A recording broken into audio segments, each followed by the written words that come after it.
de las víctimas. A pesar de los esfuerzos realizados por los gobiernos, organizaciones y ONGs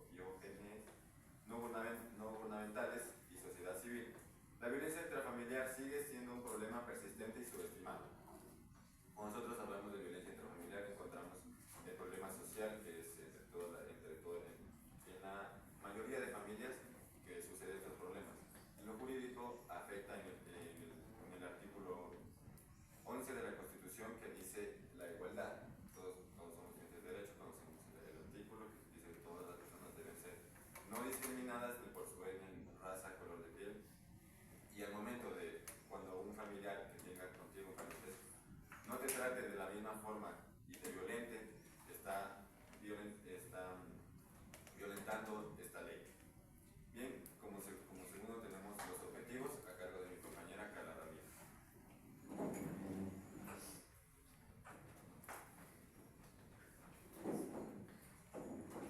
Buenos días con todos los miembros de esta sala. Doctora Gladys, este proyecto tuvo como objetivo general realizar un estudio conceptual, jurídico y doctrinario sobre la violencia intrafamiliar como una realidad común, palpable y sus efectos en la salud física y mental. Los objetivos específicos son los siguientes: determinar las medidas legales y de protección que existen en la legislación ecuatoriana, analizar los factores socioeconómicos, sociales, políticos y psicológicos que tienen que ver en la concretación de este tipo de violencia y desarrollar programas que promuevan la concientización y igualdad de género y salud mental. Bien, la justificación. Compañero.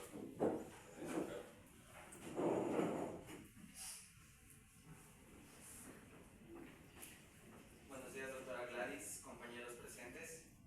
Prosiguiendo con el tema de nuestro proyecto sobre la violencia intrafamiliar, les voy a dar a conocer sobre la justificación. Esta investigación ha sido dirigida a adolescentes para comprender a su familia y evitar patrones de violencia. Es decir, esta encuesta ha sido dirigida a los adolescentes, que son los que más vulnerables en esta sociedad, que pueden sufrir dentro de su hogar una violencia intrafamiliar, ya sea porque sus padres muchas veces los tratan mal, los victimizan, o a veces los padres no los entienden. Entonces esta violencia intrafamiliar les va afectando física y psicológicamente a ellos, debido a que no pueden vivir una vida tranquila dentro de la sociedad. Como hemos investigado en nuestras encuestas que van a ser conocidas más adelante, y nuestras entrevistas a psicólogos y a personas, nos dan a conocer que esta violencia se radica desde el hogar, viene la educación desde el hogar que va formando a las personas. Nos dice que se conoce el promedio de casos de la violencia intrafamiliar en cada 4 de cada 10 familias, lo cual es muy alarmante. Es decir, que en cada 4 de 10 familias se encuentra esta violencia, lo cual es muy alarmante para esta sociedad.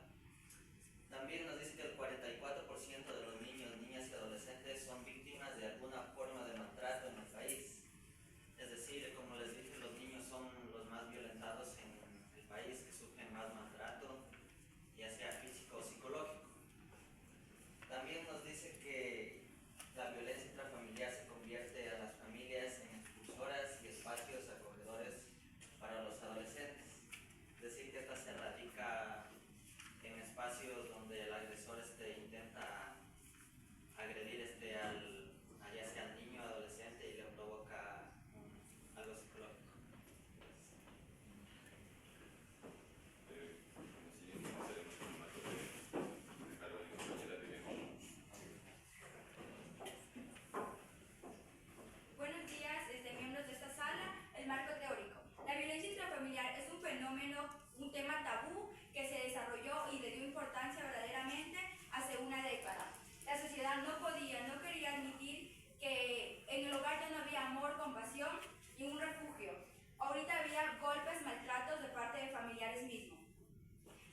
patrimonial, la física y la psicológica. En la física son actitudes que empleamos fuerza contra el cuerpo de otra persona, como lesiones, quemaduras, golpes, bofetadas, patadas, etc.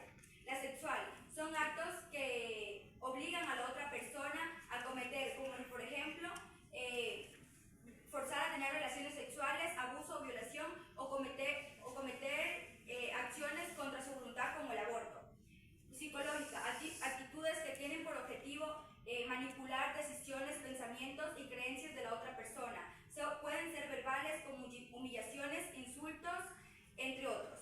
La económico-patrimonial es una manipulación que se hace referencia a lo económico con el objetivo de ejercer control sobre ella.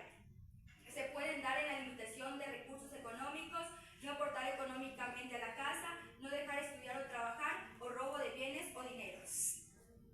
En tipología de familia, existe la tipología de familia nuclear, extensa, monoparental y homoparental. La nuclear es la tradicional, por así decirlo, está formada por los padres y los hijos. La extensa está compuesta por 3 generaciones, como por ejemplo los abuelos, tíos, primos, etc. La monoparental está conformada por un solo padre, debido a la viudez o divorcio o elección propia, y la homoparental es donde está conformada por 2 padres del mismo sexo. Tenemos características del agresor y de la víctima. El agresor, controlador y manipulante, celoso y posesivo, problemas de impulso contra la ira, baja autoestima, problemas de abuso de las sustancias, falta de responsabilidad, etc. Características de la víctima: dependencia emocional, baja autoestima, miedo, impacto social, físico y mental, depresión, culpabilidad, vergüenza, ansiedad, etc. En tipología de violencia, tenemos la tipología de violencia entre maltrato de niños, maltrato entre parejas y maltrato familiares. Los maltratos de niños es toda acción o omisión que prive al niño de sus derechos y afecte físicamente, psicológicamente o emocionalmente. La mayoría de los agresores de los niños pueden ser los padres o los tutores, ya que se sienten más fuertes los padres y los niños más débiles. Los maltratos entre parejas y familias es una violencia en el ámbito familiar y puede ser física, psicológica, emocional, verbal o económica. Los factores de la violencia. Los factores socioculturales y factores psicosociales son creencias tradicionales y estereotipadas donde el que ejerce fuerza o violencia se siente más fuerte, por así decirlo. Por eso siempre emplean a los signos más débiles para sentirse, por así decirlo, más fuerte y llenar controles de ello. Factores psicopatológicos.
pasos para poder encontrar una información que sea verídica o que sea aprobada por una persona que tiene relación al tema y que tiene conocimiento específico.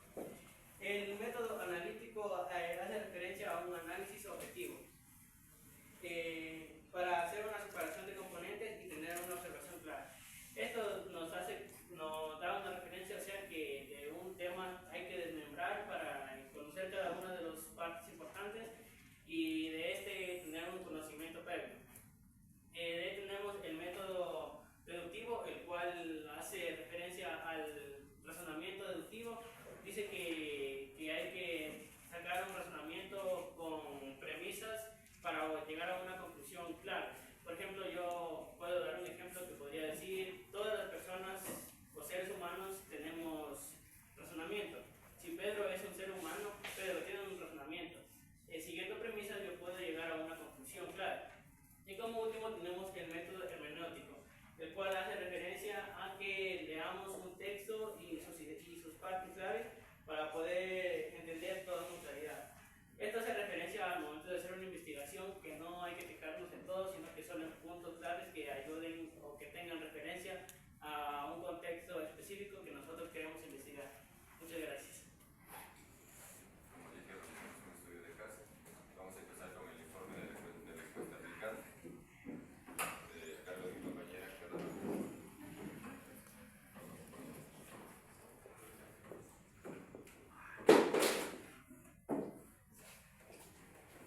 Bueno, de acuerdo con la tabulación de los resultados, en la pregunta 1, ¿usted cree que ha incrementado la violencia intrafamiliar en el Ecuador? Porque en este trabajo partimos de un recuento de las 20 encuestas realizadas y todas las 20 personas contestaron que sí, que la violencia intrafamiliar ha incrementado en el Ecuador, afectando a varias poblaciones en específico, como mujeres, niños, niñas, jóvenes, adolescentes, ancianos, ancianas. Ha incrementado a un nivel irreparable, convirtiéndose en una problemática social alarmante en nuestro país. La siguiente pregunta: ¿conoces las leyes y recursos disponibles en el Ecuador para las víctimas de violencia intrafamiliar y cuáles son?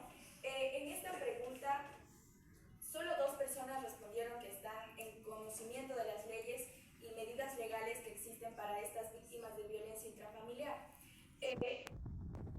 La otra parte contestó que no tenía ningún conocimiento previo.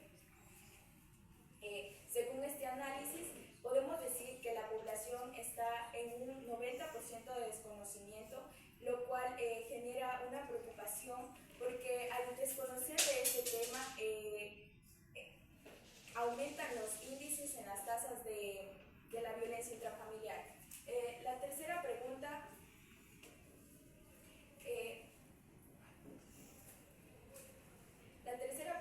¿usted cree que la violencia intrafamiliar afecta a las víctimas de manera física y mental? Porque en esta pregunta todas las personas reafirmaron que sí, que esta violencia permite ese daño físico y mental a las víctimas, produciéndole trastornos de depresión, ansiedad, baja autoestima, desinterés, aislamiento. En la pregunta número 4, ¿usted cree que las víctimas de violencia intrafamiliar se pueden reintegrar a la sociedad? Porque 15 personas contestaron que sí, que estas personas definitivamente pueden volver a reintegrarse en la sociedad, pero con el apoyo, acompañamiento y recursos y medidas legales necesarias. Mientras tanto, 5 personas enunciaron que estas personas que sufren violencia intrafamiliar quedan marcadas de por vida y llevan esos traumas consigo. Así que se les dificulta mucho y se les hace complejo el tema de integrarse a la sociedad. En la pregunta número 5, ¿usted cree que los patrones de violencia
tomar para prevenir la violencia intrafamiliar. Por temas de tiempo voy a explicar sobre el comentario grupal. Se observa la presencia de la violencia intrafamiliar como un problema real entre las familias ecuatorianas y la importancia de no pasar por alto este tipo de violencia que afecta principalmente a mujeres, niñas, adolescentes y ancianos. Lo fundamental que es tomar medidas frente a esta como la comunicación y más responsabilidad por parte de los progenitores. Lo que nos supieron decir los tres entrevistados es que la comunicación de los padres hacia los niños es muy importante para poder evitar este tipo de violencia. Como segunda pregunta, ¿cómo afecta la parte psicológica a las víctimas de violencia intrafamiliar? Un entrevistado recalcó la influencia que tiene el machismo y los estereotipos. Él supo decir que un comentario machista, él es hombre, que abre el camino para que se concreten conductas violentas por parte de normalmente que es el violentador es el hombre, no siempre, por parte del hombre sin restricciones, y que aún en nuestra sociedad la mujer se mantiene sometida a esta ideología en su mayoría, pero sí en radio. Expresó que como profesional, madre y pilar fundamental de su hogar, es casi imposible bajar este problema en su totalidad, ya que comentarios despectivos son tomados como comunes y normales cuando existe este tipo de violencia entre familias. Manifestó que en muchas de las ocasiones esto provoca en jóvenes situaciones de estrés, depresión, baja autoestima, lo psicológico, y que llegan hasta la autolesión o, en el peor de los casos, el suicidio. Como tercera pregunta tenemos, ¿cuáles son las causas de la violencia intrafamiliar y qué consecuencias generan al núcleo familiar? Uno de los entrevistados, y entre los tres, nos dijo que una de las posibles causas en el núcleo familiar sería esa dependencia por parte de la víctima, que le obliga a mantenerse en silencio y sin denunciar por miedo a perder el sustento proporcionado por el jefe del hogar, violencia económica. Señaló que el maltrato presenciado por los niños a una temprana edad, hasta que consideren que es normal, haciendo que la violencia aumente una vez más. Como les decía, la primera pregunta nos dijeron que la comunicación es muy importante. Si los padres empiezan a decirle a los niños que ser tratados de esa forma es normal, ¿ellos qué van a hacer con sus hijos? Los van a tratar de la misma forma, seguir violentándolos. Bien, como cuarta pregunta, ¿considera usted que la responsabilidad de los patrones de violencia y consecuencias en las víctimas es consecuencia de los actos de los progenitores? Una entrevistada declaró hizo alusión a la violencia como una problemática muy real y cierta que ve diario, pero con más frecuencia la violencia intrafamiliar. Como más compleja, nos recalcó la importancia de los padres como pilares fundamentales de un hogar en establecer una educación responsable y segura en transmitir un ejemplo bueno y saludable para los niños. Vuelvo y recalco, la mayoría de los entrevistados lo que nos supieron decir es que los progenitores tienen todo o poco que ver en sí en la violencia. También puede ser, como dijo mi compañera, por la sociedad, que los corrompe y también tiene su punto. Pero normalmente esta violencia viene por la familia, porque, como lo dije, son violentados desde pequeños porque hasta los padres no podemos echarles sí toda la culpa porque ellos también pudieron ser violentados, ser criados de esa manera y ellos hicieron lo mismo. Tenemos como siguiente cómo realizamos este estudio de caso. Empezamos con el cronograma.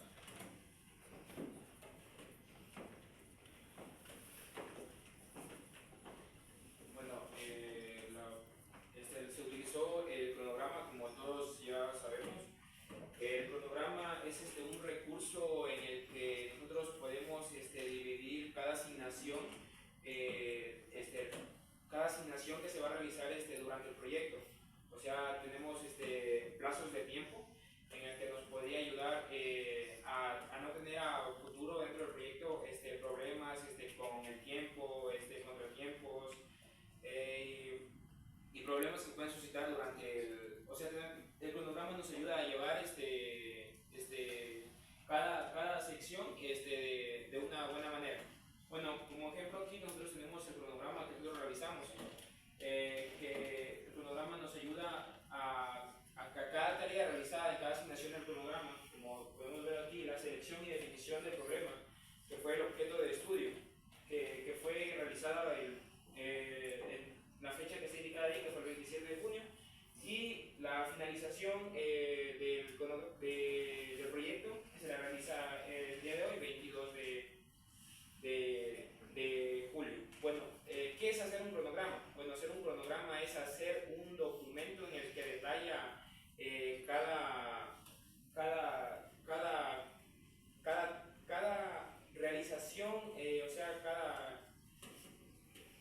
asignación dentro de aquello. O sea que nos ayuda, como vuelvo a repetir, a evitar problemas de tiempo.